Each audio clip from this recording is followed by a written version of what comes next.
रहे KTN news network और मैं हूं आपके साथ शाफिया रियाज।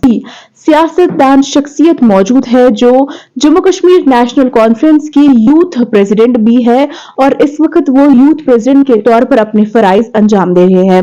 जी हाँ, मैं बात कर रही हूँ सलमान अली सागर साहब की। तो आइए हम करते हैं इनसे बात और इनसे जानने की कोशिश करेंगे कि इस वक्त इनकी पार्टी का मंशूर क्या है और ये क्या राय रखते हैं हमारे जो जम्मू कश्मीर में प्रेजेंट सिनेरियो चल रहा है उसके हवाले से।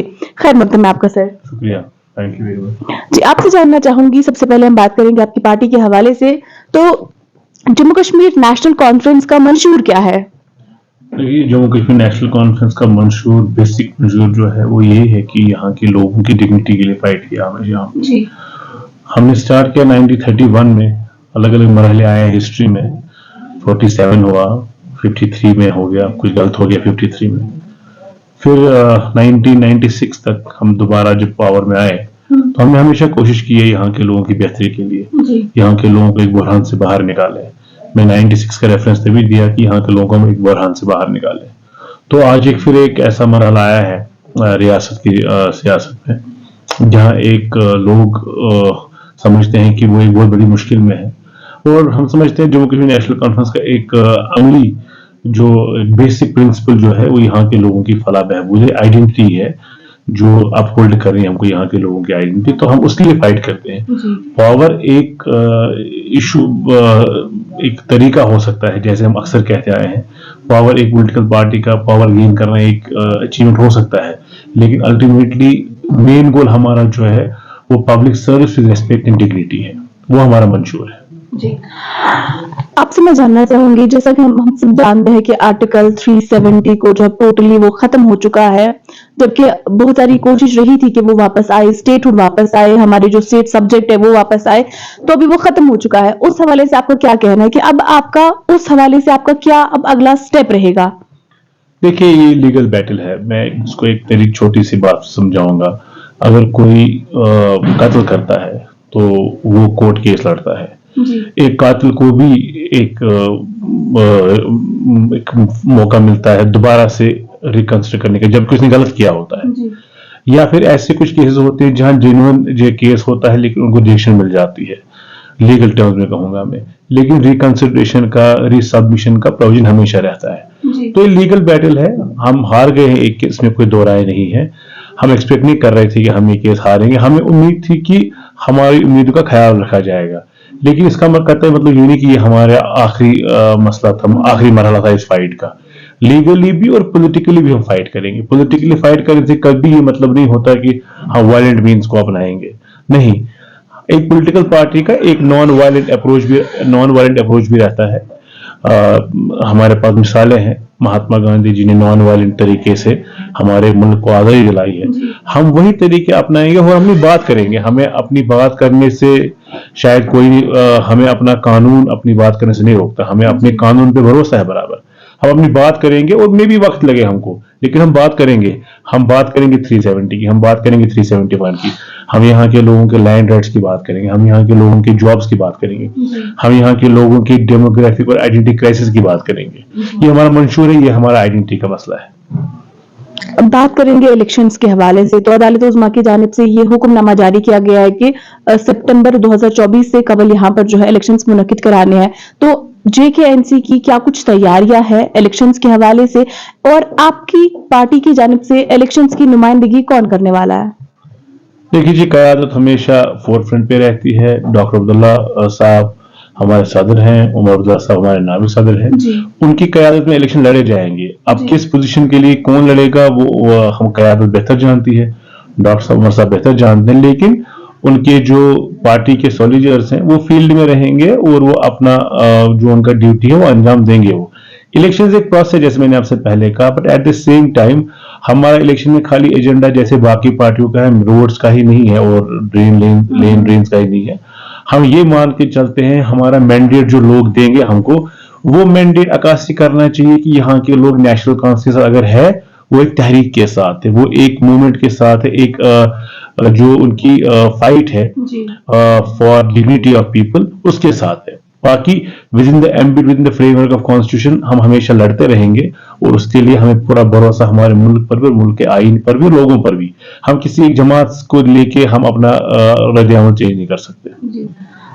एक सवाल है, एक सोशल मीडिया पर एक वीडियो भी वायरल हो रहा है जो डॉक्टर फारूक अब्दुल्ला साहब का है, जिसमें उनके ये अल्फाज है कि जम्मू कश्मीर भाड़ में जाए। उस हवाले से आपका क्या कहना है? देखिए, मीडिया का काम रहता है और दुश्मनों का काम रहता है। मीडिया को तो एक हाइप चाहिए हमेशा चीजों को लेके, और अच्छा लगता है मीडिया वालों को तड़कती फड़कती खबरें बनाना अच्छा लगता है। लेकिन मीडिया के दोस्तों से रिक्वेस्ट करेंगे, आप एहतराम करिए और सेंसिटिविटीज को ध्यान में रख लीजिए, पूरा बताइए। आप एक बुजुर्ग रहनुमा के साथ मजाक नहीं कर सकते, या आपने मजाक किया उनके साथ, फिर फुल वीडियो सारा आपकी नजरों के सामने, वो कहते हैं कि आपने कश्मीर को जहन्नम बनाया है, और वो एक्सप्लेन कर रहे हैं उस पोजीशन को। तो ये मीडिया वालों की गलती है, बचकानी हरकतें मीडिया वालों की। जब वो ऐसी हरकतें करते हैं तो हमें उन पे शर्म आती है, ना कि हमें एक शर्म आती है हमने एक शर्म गलता है। फारूक साहब का एक बहुत बड़ा कद है, चाहे वो इस उम्र में भी इतना कुछ करते हैं लोगों के लिए। तो मैंने समझता, उन्होंने जो कहा कि उन्होंने किसी भी तरीके से इंटेंशन में कोई भी गलत होता है, बहुत अच्छा कहा, और उन्होंने बहुत अच्छी मैसेज दे दी। आपने जम्मू कश्मीर को जहन्नम बना के रखा है।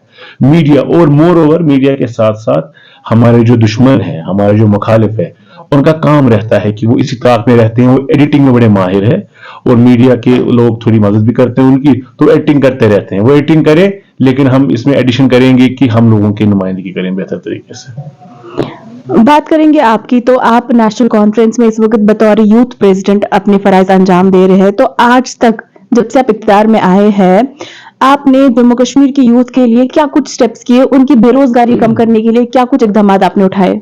देखिए, ये दो पहलू होते हैं इसके। मैं यूथ नेशनल कॉन्फ्रेंस सदर पिछले 10 साल से हूँ, और समझता हूँ कि मैंने अपना टर्म कंप्लीट किया हुआ है, और आने वाले वक्त में हमें नए लोगों को मौका देना चाहिए। मेरा काम यही है कि मैं नए लोगों को सियासत में लाऊं, एक यंग ब्रिगेड को सियासत में लाऊं। उसमें अल्हम्दुलिल्लाह मुझे लगता है, मैंने जाती तौर मुझे लगता है मुझे सेटिस्फेक्शन है।